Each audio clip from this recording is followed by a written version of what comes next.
tanpa membuang waktu lagi, kita segera masuk ke acara utama kita. Cuman sebelumnya saya ingin bacakan dulu profil singkat dari pembicara kita pada pagi hari ini. Pembicara kita pada pagi hari ini adalah Bapak Dr. Hamid Fahmi Darkashi, MA, ED, MPhil, PhD. Lahir di Gontor 13 September 1958. Menyelesaikan pendidikan S1 di Kuliatul Muallimin Al-Islamiyah Pondok Modern Darussalam Gontor. Kemudian menyelesaikan S2 di University of Punjab, Pakistan dan University of Birmingham. Lalu mendapatkan PhD dari International Islamic University Malaysia dengan disertasinya berjudul Al-Ghazali's Concept of Causality. Beliau adalah pemimpin redaksi majalah Islamiyah, kemudian Direktur Institute of Study of Islamic Thought and Civilization. Tanpa menunda-nunda, ada Ustaz Hamid, kami persilakan. Cek.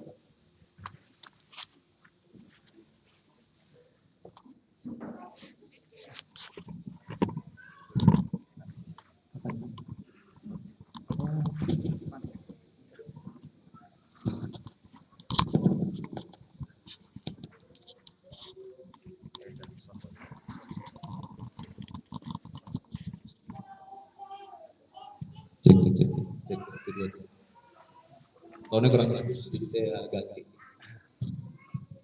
Iya. Tes.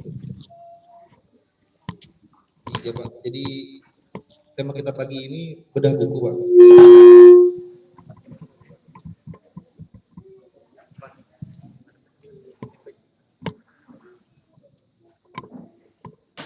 Bedah buku yang judulnya kita semua sudah tahu, Mishkat, refleksi tentang Islam, westernisasi, dan liberalisasi. Nah ini dari istilah-istilahnya aja, kita kebanyakan mahasiswa teknik nih Pak. Jadi kalau gini-gini agak gimana gitu kan. Saya aja sampai googling dulu tadi pagi. Mishkat itu apa? Nah, mohon dikoreksi Pak kalau salah. Mishkat itu jadi teman-teman Bapak Ibu sekalian, itu tuh lampu yang nempel di dindingnya orang Arab. Jadi kalau orang Arab punya rumah, tuh lampunya nempel di dinding, katanya Google nih Pak, namanya mishkat. Kemudian kita lihat lagi ada westernisasi. Itu kata dasarnya western dapat dibuat isasi yang artinya berkaitan dengan proses menuju. Jadi kalau westernisasi dalam ini menuju western. Liberalisasi juga begitu. Liberalisasi menuju liberal. Islam. Nah, kalau Islam ini nih Pak. Nah, langsung aja deh. Daripada salah juga.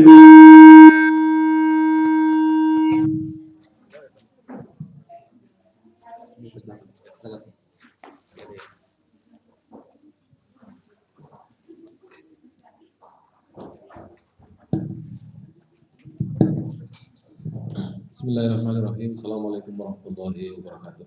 Waalaikumsalam. Alhamdulillahirabbil alamin wa nasta'inu ala umuri dunya waddin. Wassalatu wassalamu ala Muhammad asyrafil anbiya'i wal mursalin wa ala alihi washabbihi ajmain. Rabbi shrah li sadri wa yassir li amri wahlul 'uqdatam min lisani yafqahu qawli amma ba'du. Saya mendapatkan informasi bahwa yang peserta hari ini khusus mahasiswa. Jadi yang bukan mahasiswa diharap keluar. Dan mestinya ngerti ya. Memang ada beberapa technical term yang saya gunakan di sini dalam buku ini. Bukunya ada 3 yang saya bawa. Ini Yorga nggak pesan banyak, jadi saya cuma bawa 3. Buku itu sudah beredar tahun 2013, sudah lama ya. Sudah habis sekitar 10.000. Tapi tidak dijual di Gramedia. Kalau di Gramedia nanti ditahan, dia nggak laku-laku. Itu sudah sekian lama, tapi masih banyak yang ternyata belum memahami apa sebenarnya isu yang kita hadapi dengan kenapa saya menulis buku ini. Ini buku bukan buku akademik juga. Ini buku eh, hasil kumpulan opini saya di beberapa media massa yang khusus merespon masalah gerakan liberalisasi di Indonesia dan termasuk juga sekularisasi. Saya namakan miskat itu karena miskat ini kan lampu ya. Jadi saya berobsesi supaya pikiran saya itu menyinari orang-orang yang gelap gitu. Bukan mencerahkan, menyinari itu. Nah, ini buku yang ada di itu saya ambil dari kata-kata surat An-Nur. Allah nur samawati wal ardh masalun nurihi kamiskat. Jadi cahaya itu ada di dalam tempat, yang tempatnya itu disebut miskat. Di dalam miskat itu ada lampunya. Nah, lampu di dalamnya itu ada kaca gitu. Jadi kayak tadi betul lampu-lampu di negara Arab gitu.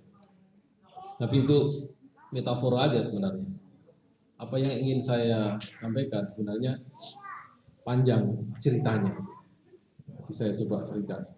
Kenapa terjadi proses westernisasi, liberalisasi dan lain sebagainya? Itu ada sebuah respon yang saya rasa menjadi satu hal yang lumrah, bahwa kalau orang Barat melakukan westernisasi, orang Islam melakukan Islamisasi, itu sudah masuk akal. Orang Barat melakukan sekularisasi, kita melakukan Islamisasi. Orang Kristen melakukan Kristenisasi, kita melakukan Islamisasi. Yang nggak wajar adalah orang Islam yang melakukan Kristenisasi. Apa yang terjadi sebenarnya panjang. Abad ke-14 Hijriah, itu sekitar tahun 1970-an gitu ya. Ada satu gerakan yang disebut dengan gerakan kebangkitan Islam. Karena Islam setelah 7 abad itu dikalahkan oleh peradaban Barat dan juga sudah semakin mundur, mulai dari abad ke-13, abad ke-19, 13 sampai ke-20, ini adalah abad di mana Islam sudah waktunya bangkit kembali setelah 7 abad. Itu dirayakan di mana-mana, kemudian secara terang-terangan. Kebetulan tahun 79 itu terjadi revolusi Iran. Suatu kebangkitan yang oleh Barat ditakuti, seakan-akan Islam itu bangkit menjadi counter teori politik Barat yang memisahkan agama dari politik. Tiba-tiba seorang mullah, seorang ulama menjadi pemimpin negara di Iran. Kajian mengenai Iran ini kemudian muncul di negara-negara Barat ribuan jumlah. Itu satu. Fenomena ini kemudian diikuti oleh negara-negara lain. Ada satu fenomena kebangkitan jilbab pada waktu itu. Di mana-mana di anak-anak di Indonesia, di ITB, di Salon ITB, di Solahuddin, di Jogja, di UNER, di ITS, orang-orang yang tidak tahu sebabnya tiba-tiba menggunakan jilbab. Sehingga MH waktu itu buat puisi yang namanya Lautan Jilbab. Ini kesadaran yang muncul ketika proses sekularisasi sedang terjadi di dunia Islam. Feedbacknya justru Islamisasi. Ini juga menjadi trigger kenapa terjadi hal yang sedemikian ini. Disekulerkan tapi tambah religius. Kemudian terjadi satu perlawanan, ya, kebangkitan dalam Islam ini terjadi perlawanan yang agak risiko tinggi ketika orang Islam di Afghanistan melawan Rusia dan dia menang karena dibantu oleh Amerika. Itu ternyata membawa sebuah dampak yang tidak positif.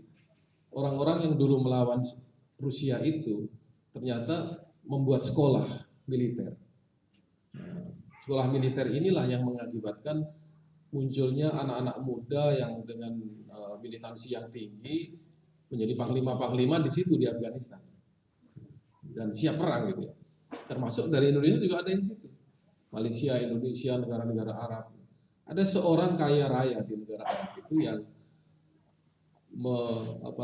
memberikan seluruh harta keluarganya dan warisannya, hak dia diperuntukkan untuk peperangan melawan Afghanistan. Itulah orang yang namanya Usama bin Laden. Ini kemudian bergulir ya, menjadi satu gerakan yang mempersenjatai orang-orang Islam di luar tentara-tentara yang ada di negara-negara itu. Mereka lari ke Chechen, kemudian lari ke Bosnia, ke Azerbaijan, membantu orang-orang Islam dengan bantuan persenjataan.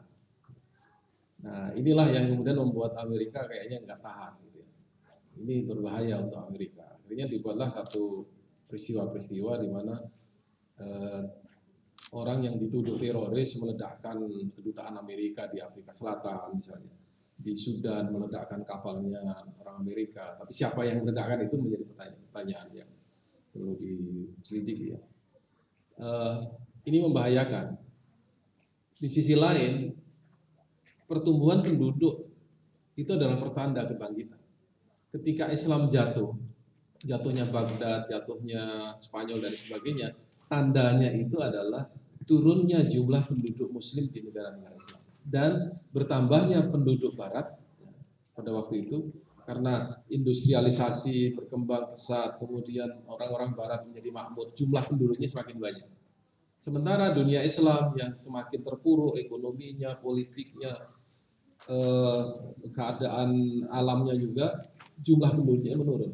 Sekarang ini jumlah penduduk negara-negara Islam bertambah lagi. Sementara penduduk Muslim, penduduk di negara-negara Barat semakin berkurang. Saya dengar di Inggris itu negara Barat setiap tahun dia berkurang penduduknya 0,5%. Mungkin di sini kalian juga mendengar. Tapi jumlah penduduk beragama Islam di negara-negara ini bertambah. Ya, kayaknya orang Islam keenakan di negara Barat. Dokter gratis, melahirkan gratis, sekolah gratis. Di Indonesia susah payah kan kita bayar. Mungkin karena itu, jadi mendingan hidup di sini aja gitu. Ini saya kira masuk akal.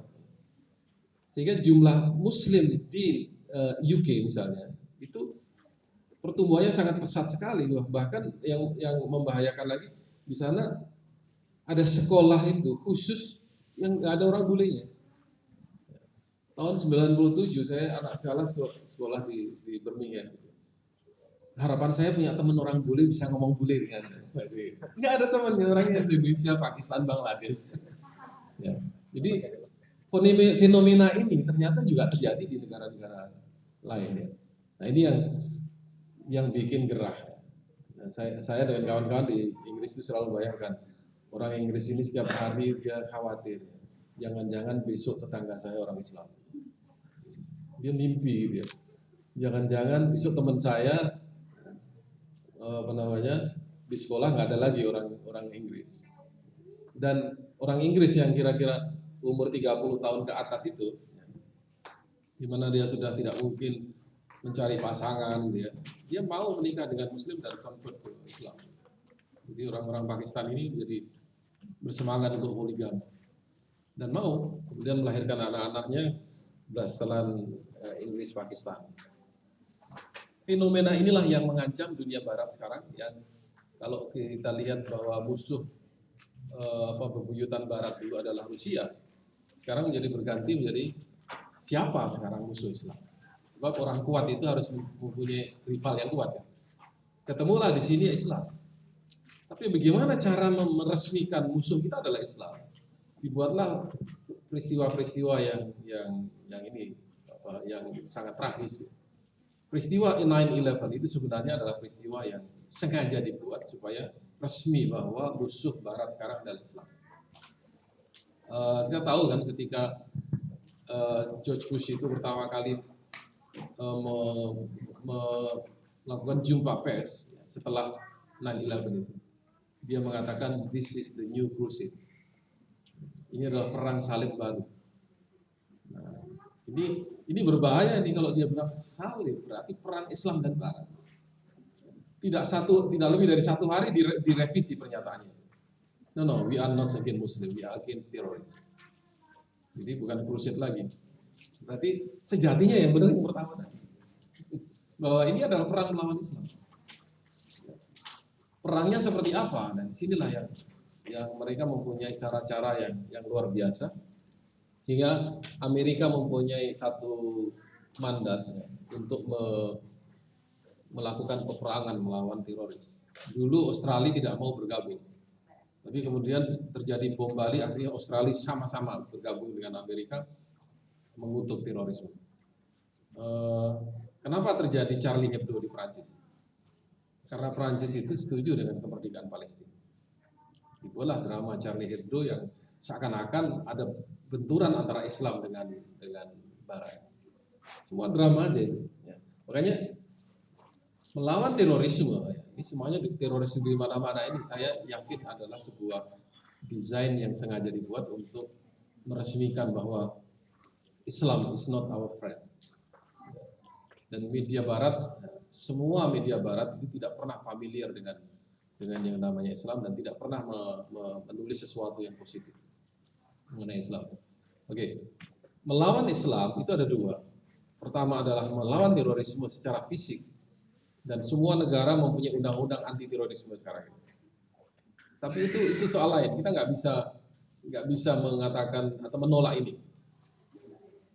Yang sangat canggih itu adalah melawan terorisme dalam bentuk pemikiran. Bagaimana caranya? Caranya adalah dengan liberalisasi. Itu yang terjadi di Indonesia dan tidak semua orang tahu. Liberalisasi adalah pencerdasan bangsa. Bahasanya begitu, menjadikan Anda sebagai seorang Muslim yang very rational. Nah, dikenalkanlah paham yang disebut dengan liberalisme, sekularisme, pluralisme, agama, feminisme, humanisme. Ini apa ide isme yang ini, yang saya tulis ini, itu resmi saya yakin karena saya bertemu langsung dengan penulis buku. Yang berjudul Civil Democratic Society, namanya Engel Rabasa. Dia ini adalah anggota dari Rand Corporation di Amerika yang selalu memberikan masukan-masukan kepada Security Council di Amerika, how to deal with the fundamentalis. Ini yang terjadi di sana. Nah ini ternyata apa yang disebarkan dalam buku itu adalah how to liberalize Muslim. Liberalisme di situ disebut dengan moderate. How to make Muslim moderate.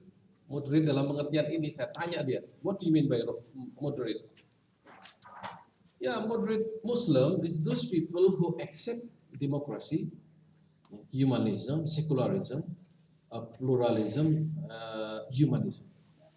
Ya, pembaratan ini. Jadi saya tanya itu berarti, oh saya tahu nih. Orang Muslim moderat itu adalah orang yang westernized. Saya baru tahu di situ. Oh iya. Saya bilang saya mempunyai keyakinan sendiri. What I mean by moderate is not what you mean. I have my own idea. If you say that moderate Muslim is those who accept liberalism, secularism, pluralism, I will say that the moderate Muslim are those who reject Islam. Yang menolak ini saya bilang moderate. Because most of Muslim organization in Indonesia, like Muhammadiyah, Persis, Nahdlatul Ulama, they reject this idea, but they are still moderate. Yang dibilang moderate itu adalah orang yang tidak pernah mempersoalkan perbedaan. Itu sudah bertahun-tahun Muhammadiyah nggak pernah yang namanya mengusir orang Kristen. Nggak pernah demo anti Kristen di Indonesia, nggak pernah. Tetapi demo anti Islam ada nggak di negara barat? Ada. Ini bedanya. Di Indonesia ini sangat moderat, tapi masih harus moderat lagi. Ini adalah peperangan. Nah, liberal itu apa sih sebenarnya? Liberal kalau kita samakan dengan liberalisme di negara barat, ya, itu sebenarnya aslinya dari orang-orang Protestan yang mencoba protes terhadap agamanya, kemudian merubah-rubah makna Tuhan. Tuhan itu harus ya sebenarnya murtad kalau dalam bahasa Islam. Tuhan yang harus disesuaikan dengan akal manusia. Itu Tuhan. Kristen dengan etika Kristen juga harus dipisahkan. Di sini udah mulai humanisme itu kemudian menggeser agama. Jadi nggak perlu Anda taat pada Kristen, yang penting jadi orang baik. Itu di dalam Kristen. Nanti dalam Islam juga akan. Agama dan gereja tidak boleh dipisah, tidak boleh disatukan. Kemudian harus percaya kepada kebebasan. Ini yang liberalnya di sini. Kebebasan dan toleransi beragama. Nah, toleransi beragama itu artinya toleransi terhadap orang yang memeluk agama apapun dan toleransi terhadap orang yang tidak beragama. Kita di Indonesia mau digitukan sekarang. Anda harus toleran pada orang-orang yang tidak beragama. Padahal Indonesia adalah negara yang berdasarkan kepada ketuhanan. Ini ada orang yang memperjuangkan, mestinya orang komunis boleh hidup di Indonesia. Kan negara demokrasi, masuk demokrasi. Padahal ketuhanan, komunis di dalam ketuhanan. Akhirnya ini ada upaya Pancasila itu menjadi Cartasila. Ya, 4 sila. Nah, ini yang itulah yang mencoba untuk menghilangkan agama dari Indonesia itu. Kemudian pluralisme agama. Kata pluralis ini kadang-kadang dimodifikasi. Tapi kata pluralisme sendiri itu sebenarnya adalah berwajah dua. Pertama adalah toleransi, yang kedua adalah relativisme. Kalau toleransi kita nggak ada masalah. Semua orang Islam pluralis. Tapi yang satu makna itu bahwa pluralisme adalah sebuah doktrin yang mengatakan semua itu sama. Bahwa semua itu benar atau semua itu salah. Inilah yang disebut dengan relativisme. Ya. Itu awalnya dari paham Nietzsche yang mengatakan bahwa Tuhan telah mati. Itu yang maknanya adalah kebenaran sudah mati. Orang dia nggak percaya Tuhan. Jadi Nietzsche ini orang yang gila. Memang dia cerita tentang orang gila kan. Dia sendiri memang gila. Dia membunuh Tuhan dan Tuhan yang dia tidak percaya adanya. Bingung kan? Dia membunuh God is dead. Dia bilang gitu. Why is it God? We are killing God. Kita yang bunuh Tuhan itu. Loh, katanya nggak percaya Tuhan, tapi kok Anda bunuh? Berarti sebenarnya apa yang dianggap Tuhan oleh Nietzsche itu adalah sesuatu yang ada dalam pikiran. You kill God that exists in your mind. God does not exist outside the mind. Oke. Itu pluralisme. Ada lagi paham yang dikembangkan, kesetaraan gender. Nah, ini semua kampus ada sekarang. Di UPM ada, di UIN apalagi. Kemudian di UI. Ini sebenarnya simpel aja. Ini kan gerakan feminisme, emansipasi yang berkembang menjadi gender equality. Jadi di mana-mana berkembang. Dan ini gerakan internasional. LSM yang mengembangkan gender equality ini mendapatkan support dari negara-negara luar. Apa sebenarnya? Ya, paham untuk menyamakan hak antara laki-laki perempuan sampai kepada hak untuk memimpin di dalam keluarga. Ini gender equality. Ini dampaknya bisa di dalam Islam nanti kita tunjukkan. Humanisme. Humanisme paham yang menyatakan bahwa standar kebenaran itu bukan Tuhan, tapi manusia. Man is the measure of everything. Ini udah maklum di mana-mana, bahkan sejak zaman Yunani kan sudah ada. Dan sekarang ini ternyata agamanya orang Barat itu adalah humanisme. Dia lebih tenang dengan menjadi humanis daripada menjadi orang yang religius. Nah, di sini humanisme ini sekarang menjadi ukuran segala sesuatu kemanusiaan. Agama yang bertentangan dengan kemanusiaan kita tinggalkan. Nah, ini humanisme. Sekularisme sudah sejak dulu. Ini sebenarnya ada ceritanya. Sekularisme masih ada sekarang ini, tapi gagal. Gagalnya itu tahun 80-an ketika sekularisasi besar-besaran dilakukan, ternyata jilbabisasi malah. Kalau tahun 70, katakan 70 ke bawah, yang namanya menteri bisa mengucapkan salam itu sudah suatu yang luar biasa. Sekarang ini menteri malah gelar sejadah di kantornya. Ini sekarang bahkan di gedung-gedung besar di Jakarta itu, pertama Jumatan ya selalu ada, kedua tausiah habis sholat zuhur itu pasti. Berarti religiositas di perkotaan meningkat di tengah-tengah sekularisasi, bayangkan. Ini orang Barat udah mikir gimana cara yang lain lagi.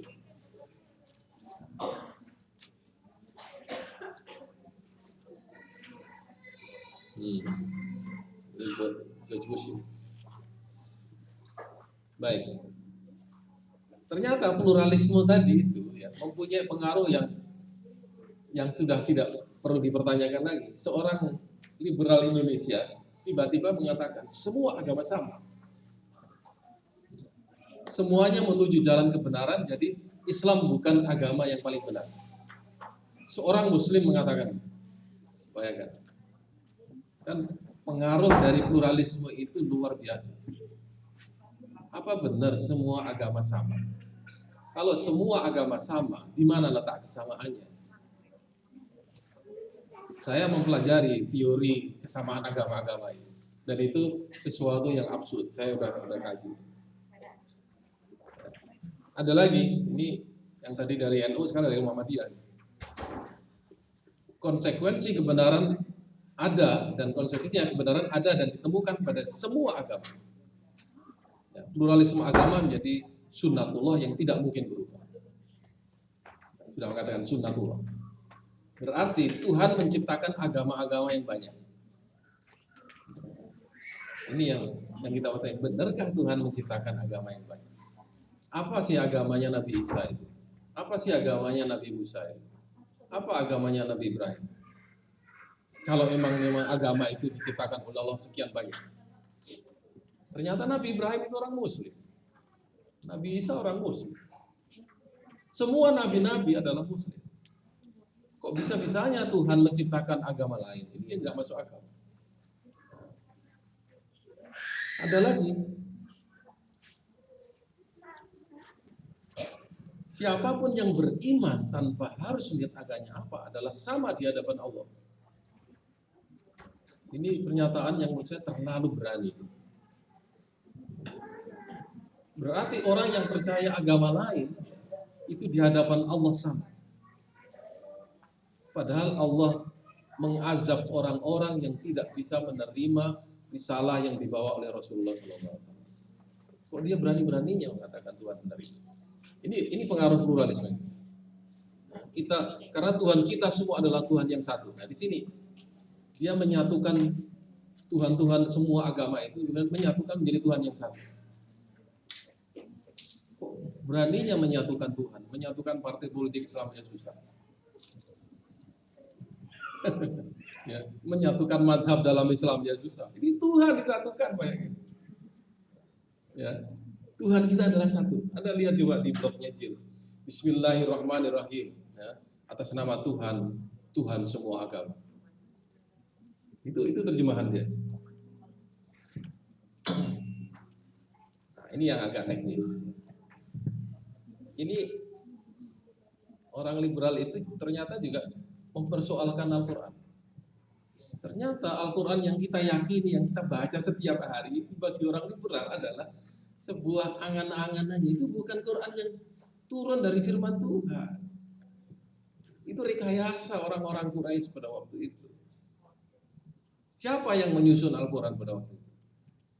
Kepentingan apa dia menyusun itu? Oh, itu kalau udah bicara itu kan sejarah Quran ya. Mungkin yang orang teknik nggak ngerti. Film teknik tadi. Oh nggak saya panjang.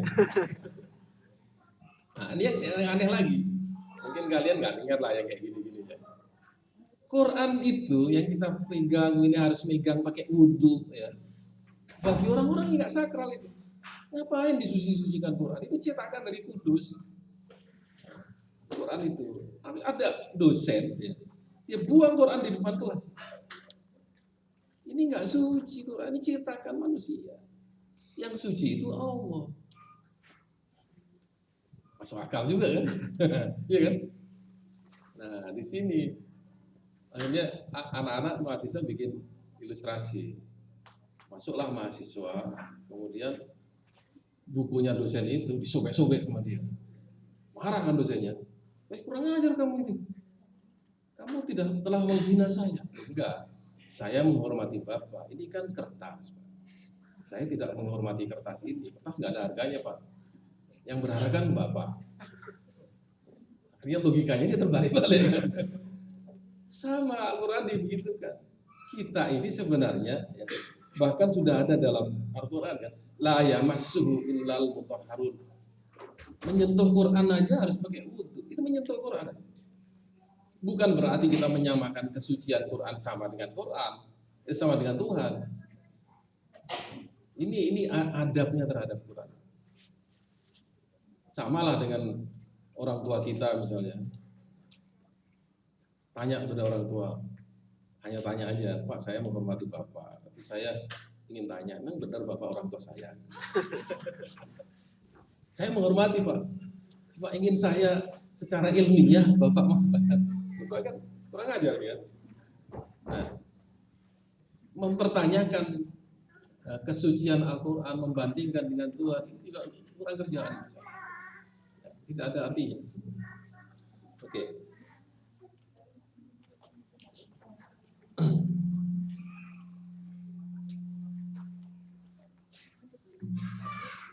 Nah, ini ada mahasiswa ya, dari Yayasan Wali Songo mendukung pernikahan sejenis. Anda bisa bayangkan betapa kacaunya, betapa besarnya pengaruh liberalisasi terhadap mahasiswa studi Islam. Hanya orang primitif yang melihat perkawinan sejenis sebagai sesuatu yang abnormal. Kita ini primitif semua. Bagi kami tiada alasan kuat bagi siapapun dengan dalih apapun melarang perkawinan sejenis. Sudah berani orang Islam Indonesia mahasiswa mengatakan bahwa pernikahan sejenis adalah sebuah keniscayaan. Sebab Tuhan pun sudah maklum proyek yang menciptakan manusia sudah berhasil bahkan kebablasan. Logika apa itu? Seakan-akan Tuhan menciptakan manusia, manusia semakin hari semakin banyak. Ya udah, supaya nggak banyak, kawin sejenis saja. Ini secara syar'i nggak bisa diterima, ya secara logika juga nggak bisa diterima. Ya, sekian ratus tahun lagi manusia akan hilang, karena nggak bisa punya anak. Ya.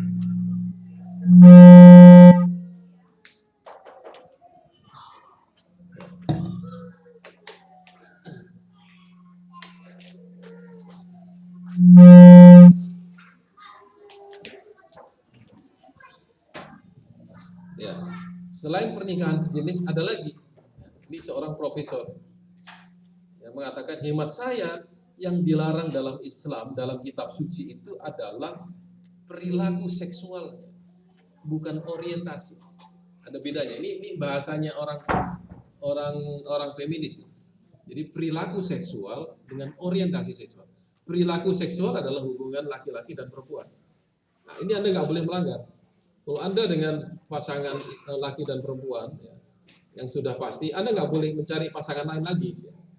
Nah, ini namanya perilaku. Orientasi itu laki-laki dan laki-laki, perempuan dan perempuan.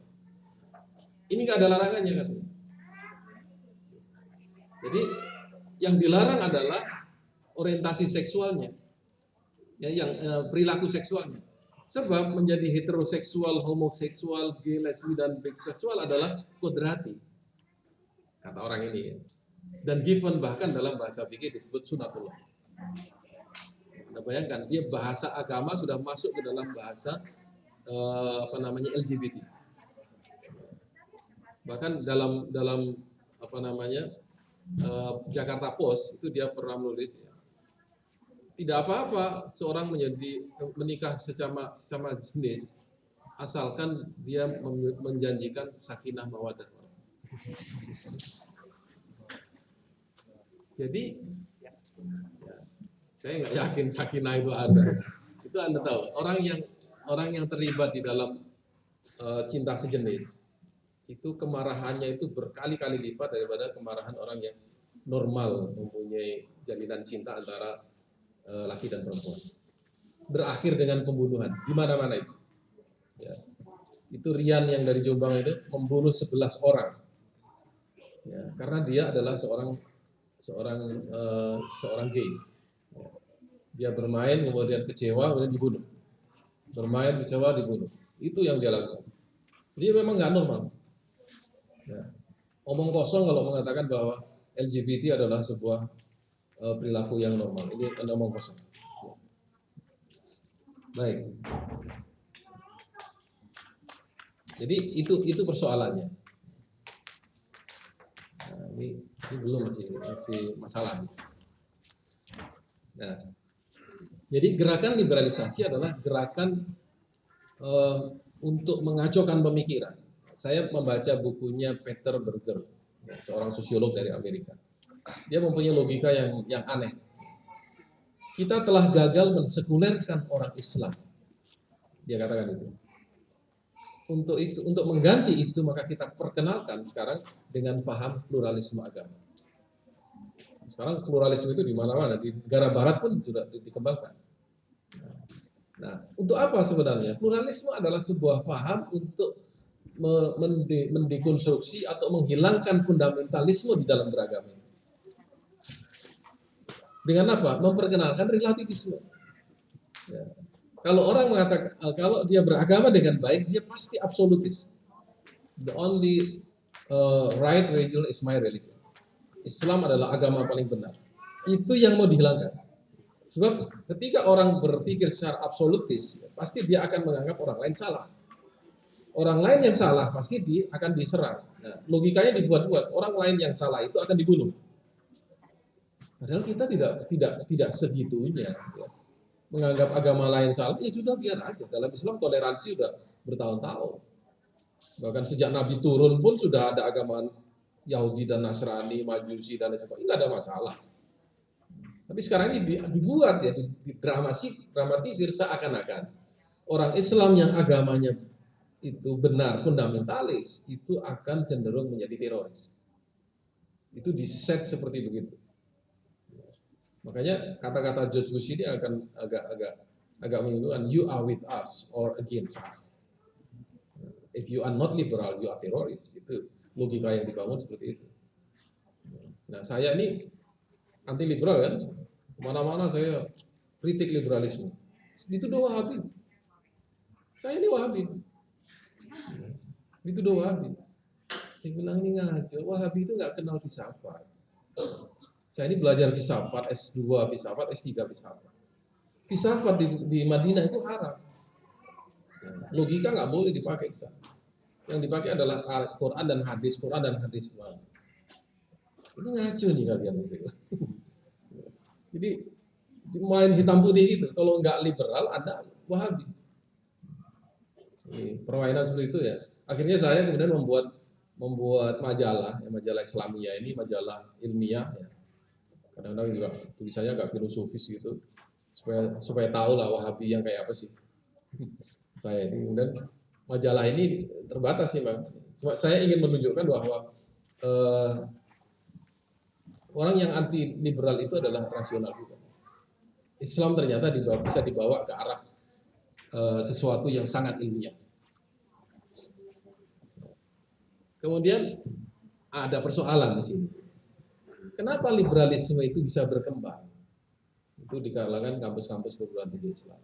Karena memang tradisi Islam tidak bisa menghasilkan sesuatu yang fruitful untuk merespon tantangan zaman sekarang. Ketika orang bertanya mengenai teknologi, apa sih jawabannya Islam? Nah, ini IAIN sekarang hanya baru muncul sebagai UIN mengajarkan ilmu-ilmu sains dan teknologi dan ilmu humaniora. Itu pun masih pada tahap permulaan ya, mengajari orang-orang yang dulu santri dengan ilmu-ilmu sains dan teknologi. Nah, itu pun belum match dengan tradisi yang selama ini dikaji. Nah, sekarang ini muncul ekonomi syariah. Munculnya ekonomi syariah bukan dari pesantren, bukan dari kajian kitab kuning yang sudah bertahun-tahun, itu bukan. Muncul justru dari orang-orang yang ada di kampus-kampus perguruan tinggi umum, bahkan munculnya pun bukan dari Saudi atau Mesir, dia muncul dari Pakistan. Konsep ekonomi syariah. Nah, ini menunjukkan bahwa tradisi intelektual Islam memang mempunyai beban yang begitu berat. Di satu sisi dia harus memformulasikan Islam sebagai sebuah tradisi ilmiah yang sudah bertahun-tahun. Di sisi lain dia harus merespon tantangan dari teori konsep prinsip-prinsip ilmu pengetahuan barat kontemporer yang di dalamnya ada sains dan teknologi. Di samping itu, sistem pendidikan Islam yang masih dikotomis ini juga menjadi masalah dan menjadi sorotan penting para ulama, bahwa seorang muslim bisa jadi menjadi seorang pakar dalam bidang ilmu tertentu dan dia tidak mengerti Islam.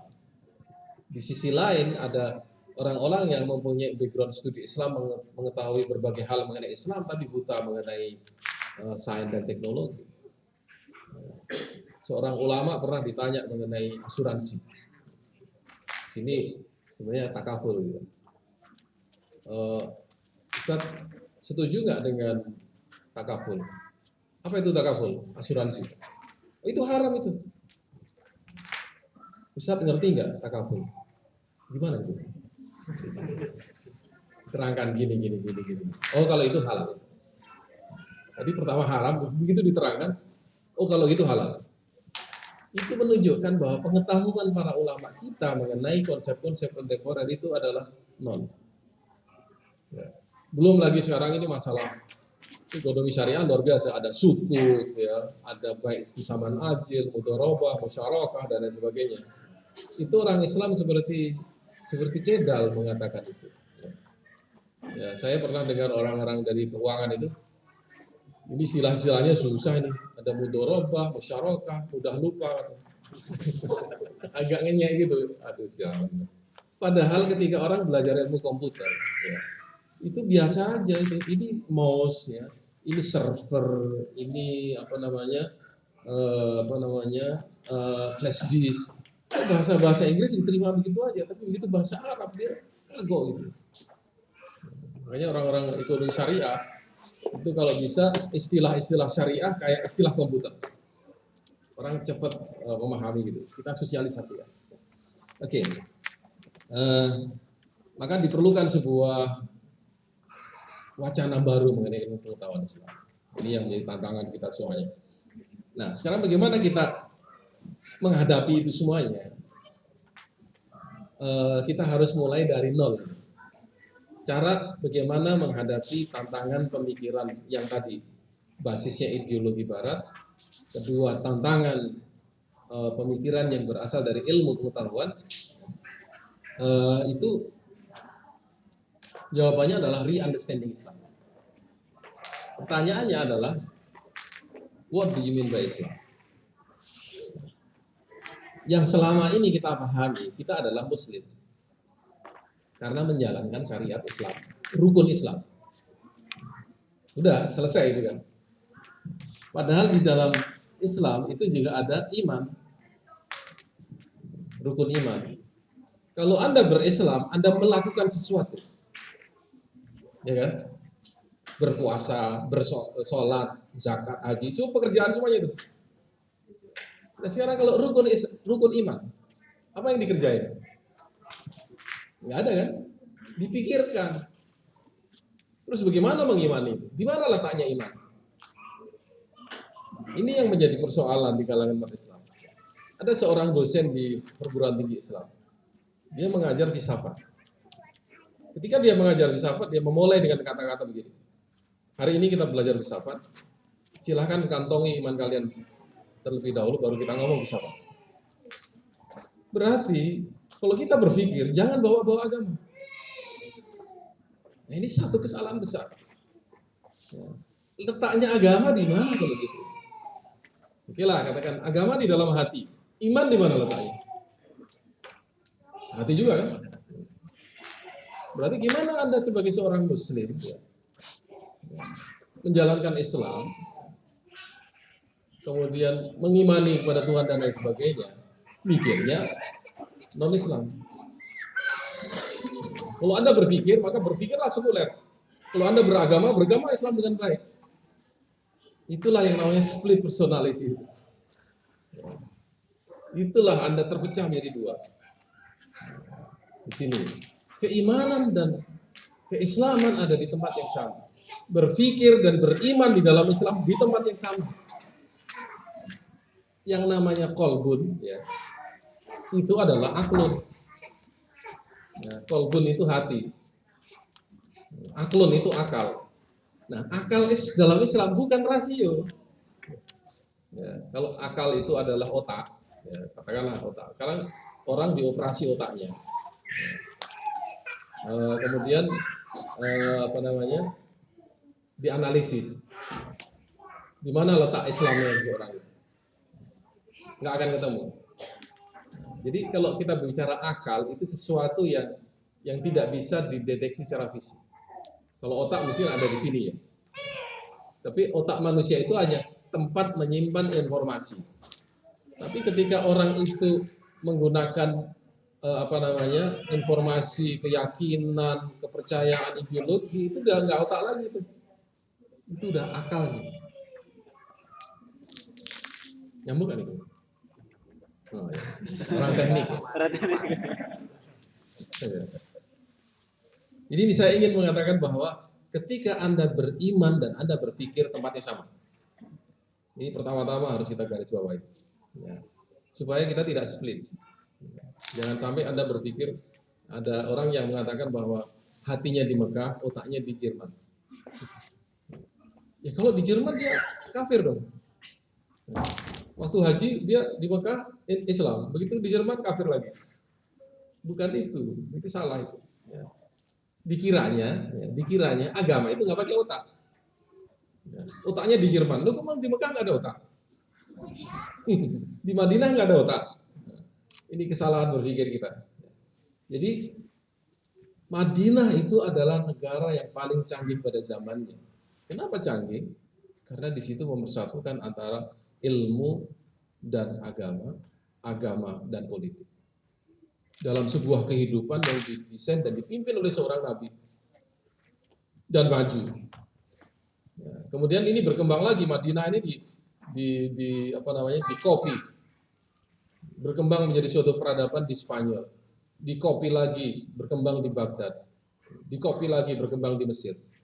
Peradaban yang begitu canggih ya pada zamannya dan itu tidak tidak nampak pemisahan-pemisahan yang seperti itu. Karena memang agama dengan politik, agama dan ekonomi, agama dan budaya menyatu. Ya, sekarang rukun iman sudah jelas. Selain iman, iman adalah ihsan. Coba apa rukun ihsan?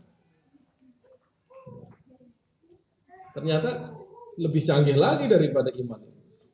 Ihsan itu rukunnya adalah pikiran, perkataan, perbuatan, perasaan, dan segala macam yang ada dalam diri kita. Itu harus Islam semuanya. Seorang yang Islamnya pada tingkat ihsan, itu mikirnya sudah Islam, ngomongnya udah Islam, perbuatannya Islam, perasaannya Islam. Perasaannya udah Islam. Nah, ini tinggi. Tingkat keislaman yang paling tinggi. Nah, kok bisa dipisahkan antara Islam dengan iman? Itu ada sejarahnya di dalam Al-Hujurat itu.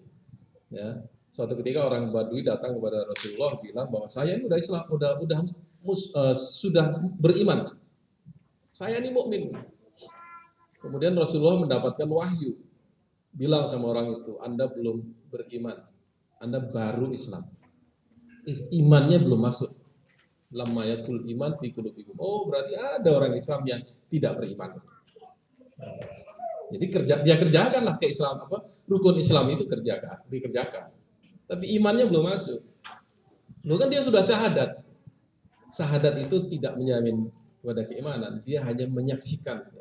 Itu iman pada tingkat pertama saja.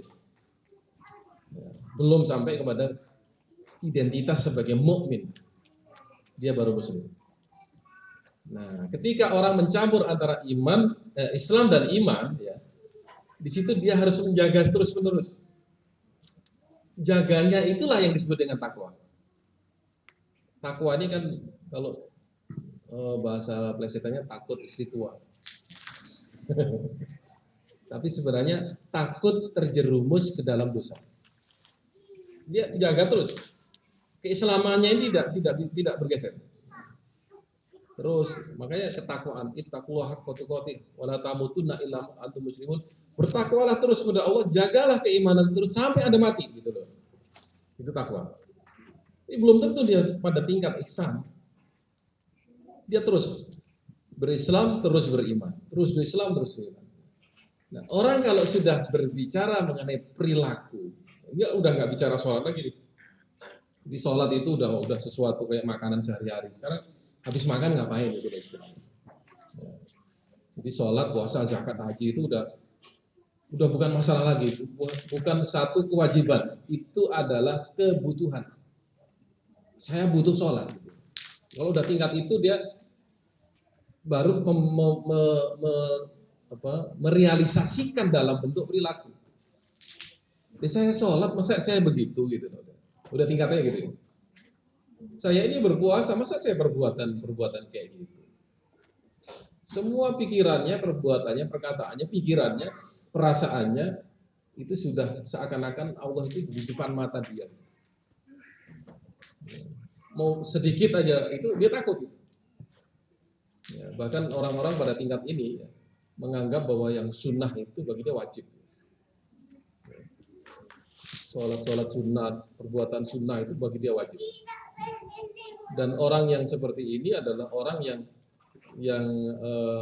tidak pernah menyakiti siapapun. Ya, kalau dalam bahasa sufinya itu orang-orang selamat dari lisannya dan perkataannya.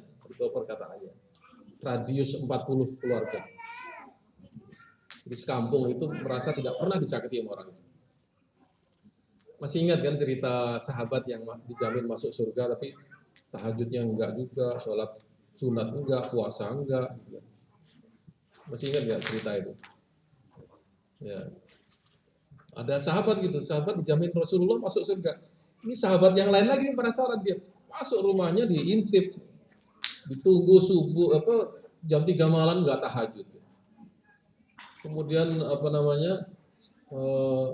waktu sholat subuh ya biasa-biasa aja sholat.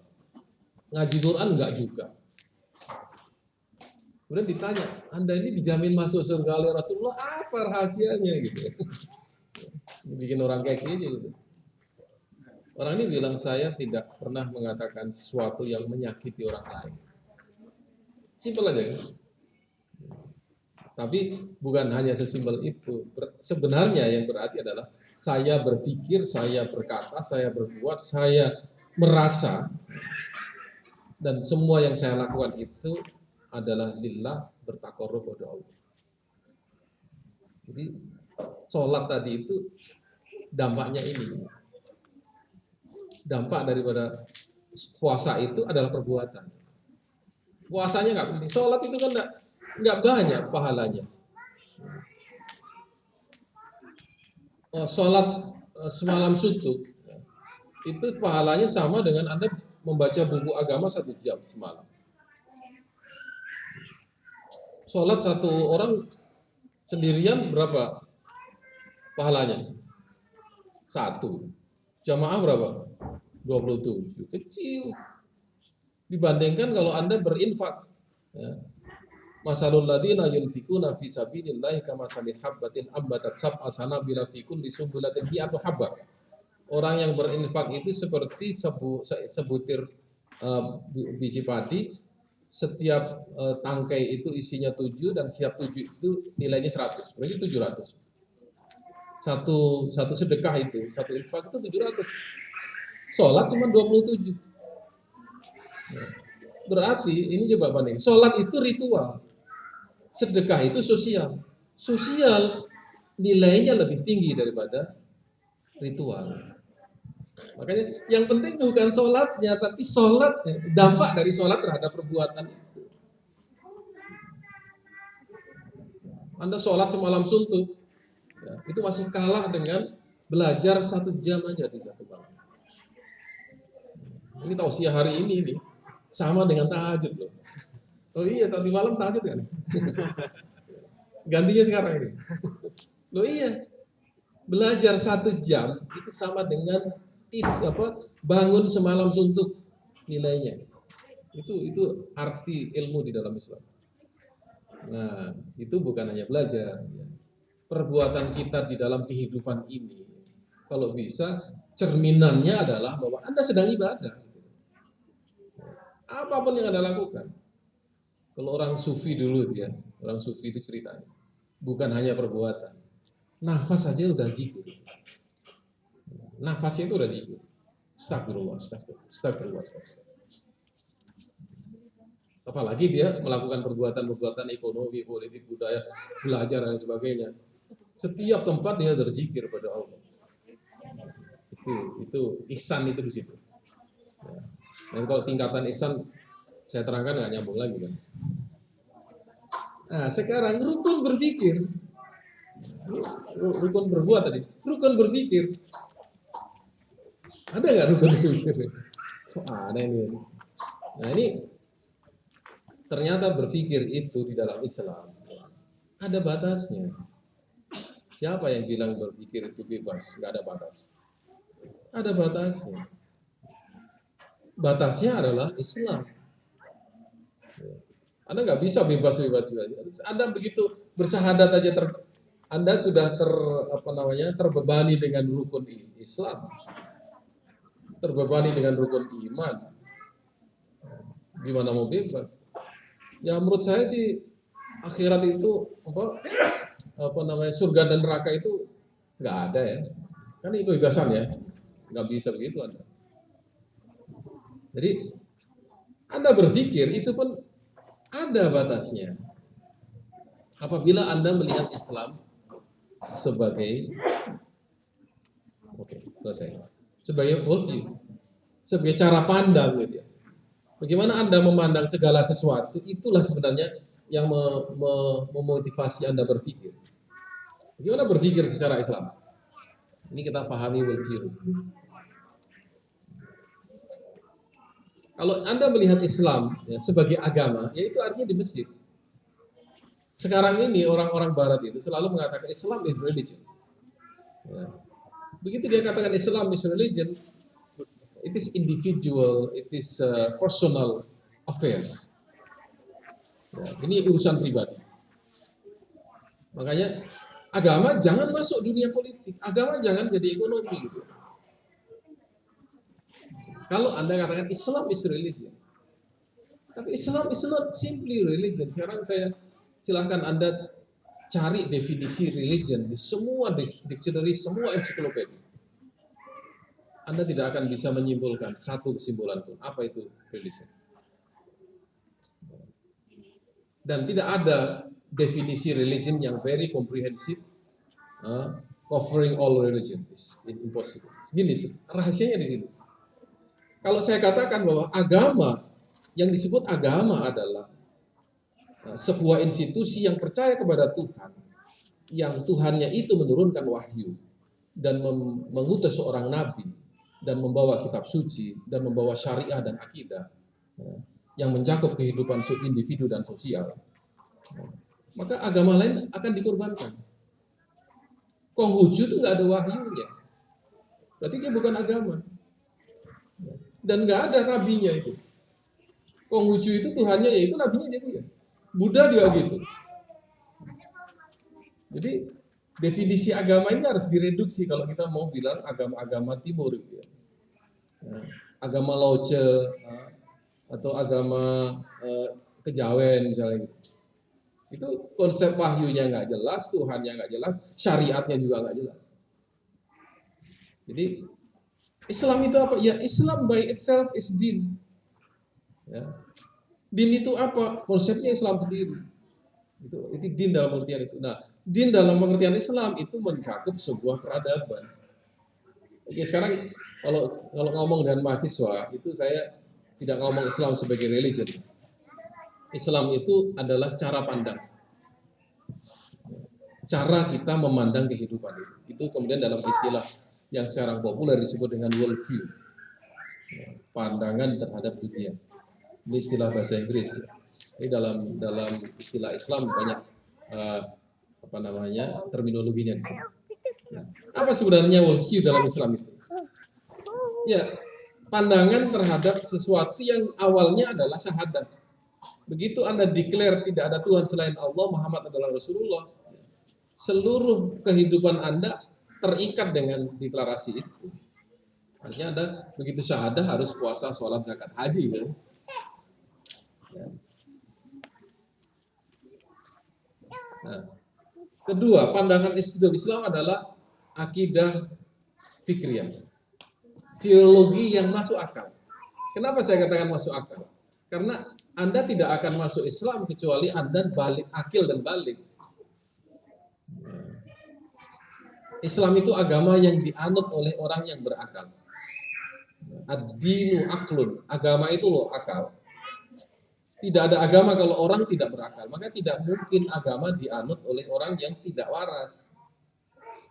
Orang sakit itu yang nggak sadar punya kewajiban nggak menjalankan sholat? Enggak. Orang gila kemudian enggak ada. Ini bedanya. Tapi ada agama lain, begitu dia lahir langsung dimasukkan agama itu. Padahal nggak ngerti apa-apa. Itu bedanya. Islam kalau nggak akil balik belum masuk Islam. Ini akidah fikriyah. Yang kedua, yang ketiga adalah akumulasi dari keyakinan-keyakinan yang terbentuk dalam pikiran manusia. Jadi seorang muslim itu adalah orang yang mempunyai keyakinan terhadap segala sesuatu sepanjang hidupnya. Ya, keyakinan bahwa orang tua harus dihormati, keyakinan bahwa di sini ada pahala dan dosa, keyakinan bahwa nanti ada hari akhir, keyakinan ada kebaikan dan keburukan dan seterusnya.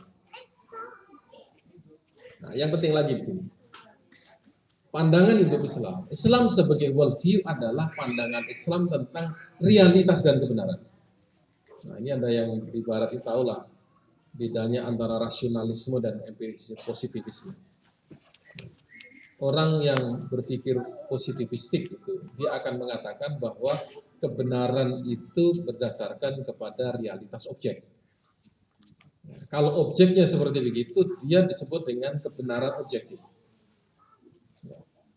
Ada lagi yang mengatakan bahwa kebenaran berdasarkan kepada rasio. Bagaimana subjek memahami, itulah kebenaran. Maka ada dua kebenaran, kebenaran subjektif dan kebenaran objektif. Islam itu tidak membagi-bagi itu menjadi dua, objektif dan subjektif. Tapi Islam menyatukan antara dua-duanya. Apa yang disebut dengan real, atau apa yang real di dalam Islam, itu belum tentu benar, dan tidak semua yang benar dalam pengertian manusia itu real. Contohnya, LGBT itu real apa tidak? Real. Apakah dia realitas objektif?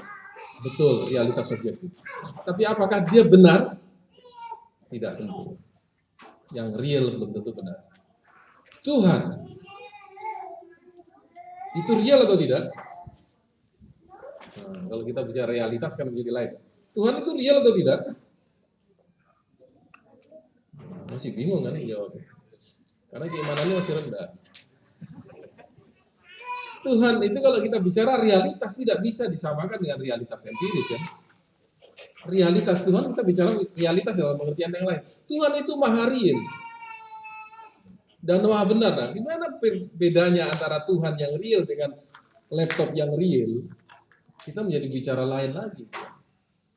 Makanya di sini Tuhan adalah realitas ya, yang harus kita akui sebagai sesuatu yang real dan benar. Oh, berarti antara kebenaran dan realitas di dalam Islam itu tidak bisa dipisah-pisahkan begitu saja. Nah, ketika kita melihat realitas yang ada di alam semesta ini, ya, di dunia ini, kita harus bisa menghukumi bahwa yang real itu tidak selalu benar. Tetapi yang real dan benar hanya Tuhan. Oke. Makanya kalau kita susunnya begini ya. Seorang muslim itu cara pandangnya yang benar harus berdasarkan kepada pengertian terhadap Tuhan. Iman, di sini iman. Kalau keimanan Anda salah, apa yang Anda hasilkan dari keimanan itu menjadi ilmu, menjadi teknologi, menjadi perbuatan-perbuatan Anda juga akan salah. Nah, Tuhan yang Anda yakini itu adalah Tuhan yang memberi wahyu, yang membawa agama, yang menciptakan dan sebagainya. Ini konsep Tuhan di dalam Islam ini harus clear. Harus clear. Nah, dari ini yang terjadi betul-betul di dalam Islam dari orang dari pemahaman manusia Muslim terhadap Tuhan yang seperti itu, dengan wahyunya, dengan penjelasan Nabi, hadis dari Nabi, ya, akan muncul di situ arti manusia, arti ilmu, arti hidup, arti dunia, arti nilai dan lain sebagainya.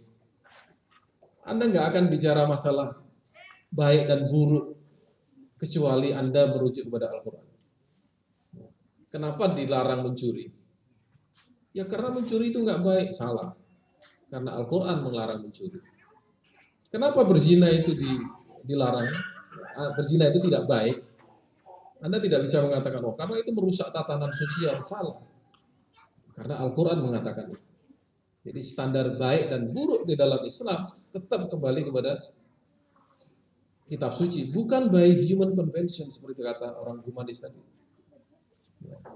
Hidup, ilmu, semua hal di dalam kehidupan ini lahir dari Al-Quran.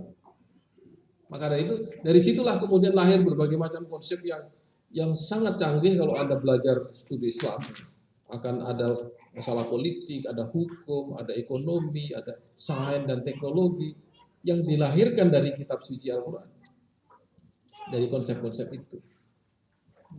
Nah, sebenarnya Islam berarti punya dong sains dan teknologi, punya. Berdasarkan Al-Quran dan Sunnah punya, iya. Jadi cara pandangnya seperti begini. Seorang kalau sudah mempunyai worldview Islam, ketika dia melihat realitas, ya, pikirannya itu sudah pikiran yang percaya pada Tuhan. Ilmunya juga sudah mempunyai kaitan dengan wahyu Tuhan. Ngerti arti hidup, arti manusia, moralitas, nilai, dan sebagainya. Anda bandingkan sekarang dengan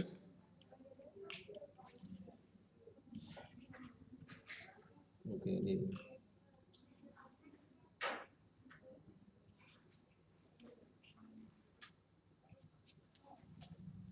Nah, Anda bandingkan sekarang dengan worldview-nya orang ateis.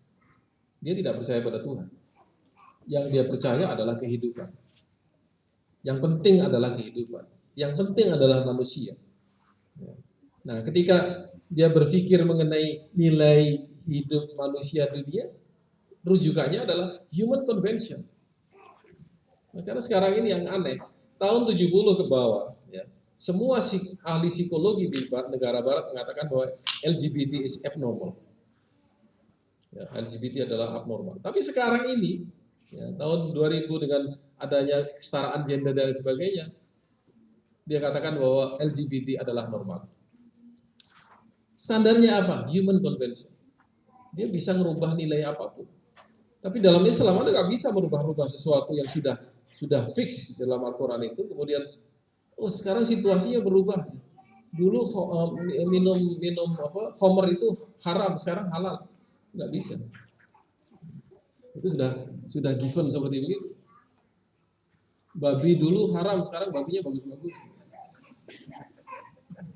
Nggak bisa. Oke. Ya, kita lanjut dengan tanya jawab. Sebenarnya kalau mau dilanjutkan dengan konsep Islamisasi yang pengetahuan itu relevan, tapi nggak ada waktu. Dan itu terlalu berat buat kalian yang belajar teknik. Terima kasih. Iya. Halo. Ya, terima kasih. Belum.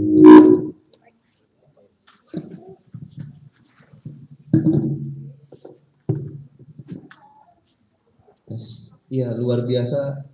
Kepada Pak Hamid, terima kasih memberi kita cara pandang baru mengenai Islam, ketuhanan, dan lain sebagainya. Sebenarnya gini Pak, kita habis ini mau makan dulu Pak. Jadi diskusinya habis makan. Cuma Pak, mumpung saya moderator, saya mau nanya. Mumpung. Saya tertarik nih Pak. Jadi tadi saya tertarik, Bapak bilang belajar 1 jam itu sama dengan kita sholat semalam suntuk. Kebetulan nih Pak, kita mau ujian nih Pak.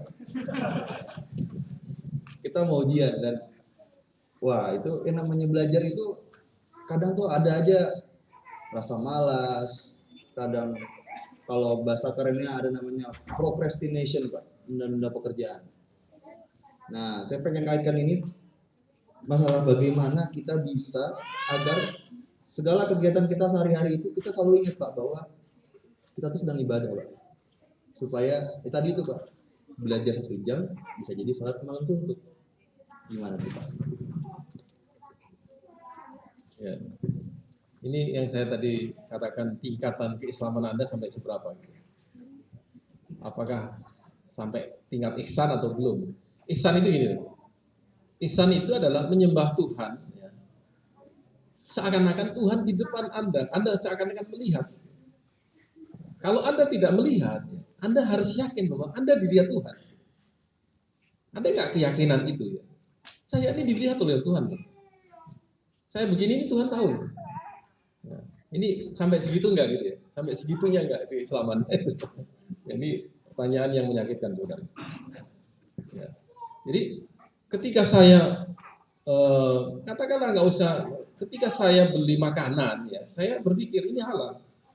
Ketika saya membantu orang, saya berpikir ini ibadah. Jangan yang sekedar membantu ya, saya kasihan sama itu. Ya, saya bantulah ya. Nggak pikir-pikir bahwa ini saya membantu untuk ibadah, nggak pikir, salah itu. Ya. Jadi semua apa yang Anda lakukan itu niatkan ibadah. Sehingga ketika Anda membantu orang, kemudian orang itu nggak merasa, nggak tahu balas budi gitu ya. Itu ada nggak sakit itu. Kayak kan Anda udah bantu ini, tapi dianya malah nyakitin kita gitu. Wah, tambah sakit lagi gitu. Udah dibantu nggak mau tuh diri loh. Nah, ini nggak Islami ya gitu. Itu nggak ikhlas kan artinya. Nah, belajar juga begitu. Anda belajar nggak lulus, nggak ada masalah. Ya. Karena Tuhan mentakdirkan Anda nggak lulus. Ya. Udah, take easy aja. Hidup itu harus dijalani dengan penuh keikhlasan. Ada hikmah di balik itu. Jadi sebagai seorang muslim ya, kalau tingkatannya itu ihsan, Anda itu sudah di tangan Allah. Gitu. Artinya apapun yang dilakukan Allah untuk Anda, itu untuk kebaikan Anda harus yakin itu. Dan Allah akan menunggu, ini orang ini kemudian nangis pada saya enggak gitu. Nangis artinya berdoa. Kalau Anda gagal, Allah mencoba. Kalau Anda gagal, Anda dekat saya apa enggak? Kalau Anda gagal kemudian sumpah-sumpah meninggalkan syariat Anda saya marahin. Itu masuk akal. Jadi Allah itu sebenarnya tidak menguji hambanya dengan ujian yang dia tidak mampu mengerjakannya. Dia mampu dan Allah tahu. Ya.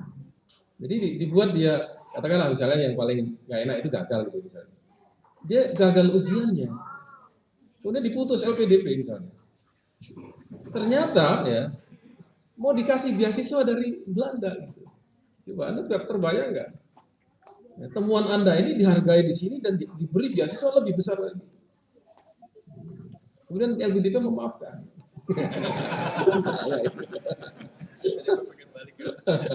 Ya, nanti Anda balik nggak apa-apa gitu. Ya, skenario yang seperti begini ini ya, Anda harus sabar mencermatinya. Gitu. Jadi hidup ini memang perlu banyak liku-liku dan cobaannya supaya apa? Liyabluwakum ayyukum ahsanu amala. Allah menguji itu untuk mengetahui mana sih yang perbuatannya itu terbaik di antara manusia. Karena dari sini kegagalan akan muncul dengan sebuah perbuatan yang lebih baik lagi. Anda gagal, Anda bangkit kan? Dan Allah tidak akan memberi Anda kemudahan sebelum Anda diberi kesusahan. Dan Allah akan memberikan Anda sesuatu yang lebih ya, dengan terlebih dahulu dengan ujian. Ya, diuji Allah, jadi yang diuji itu harus sabar. Gitu. Yang mau nikah nggak nikah juga. Rencana habis lebaran nggak habis lah buka. Ya. Ujian itu, kesabarannya orang bujang, ya, itu sama kesabarannya dengan orang miskin. Dia bisa menjaga dirinya nggak? Ya. Orang yang tidak bisa menjaga dirinya dia akan terjerumus. Orang miskin yang tidak bisa menjaga kemiskinannya dengan kesabarannya dia mencuri. Ya. Perjaga yang tidak bisa menjaga keimanannya dia akan berzina. Jadi di sini ujian, miskin itu ujian, yang kaya juga ujian. Ya. Kalau dia kaya raya, dia bisa nggak memanfaatkan hartanya untuk kepentingan-kepentingan yang bernilai ibadah. Jadi orang kaya terus dia mau apa aja gitu, mau maksiat dia gampang, semua bisa dia beli. Nah, persoalannya dia bisa nggak melakukan itu yang bernilai Islam dengan kekayaan. Nah, di sini antara orang kaya dan orang miskin itu semuanya nggak enak. Orang miskin sedikit aja masuk surga atau masuk neraka. Orang kaya juga sedikit lagi masuk surga, masuk neraka juga. Nah, orang kaya ini hisapnya kan lama nih karena duitnya banyak. Orang miskin nggak ada hisapnya. Yang mau dihitung apa nggak ada duitnya? Harus mempertanggungjawabkan hartanya. Nggak ada. Yang dipertanggungjawabkan kepada orang miskin itu adalah kesabarannya. Nah, dia nggak sabar menjadi orang miskin. Kufur akhirnya. Nah, di sini lah keislamannya. Jadi ini sebenarnya lagi panas-panas ini tanya jawab gitu. Oke, kita break dulu, nanti setelah ini kita tanya jawab. Terima kasih. Assalamualaikum warahmatullahi wabarakatuh.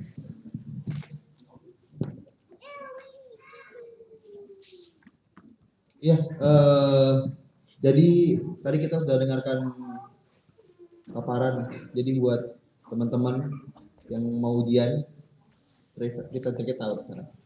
Kita makan dulu Pak, setengah jam, baru nanti kita lanjut dengan diskusi tanya jawab 1 jam.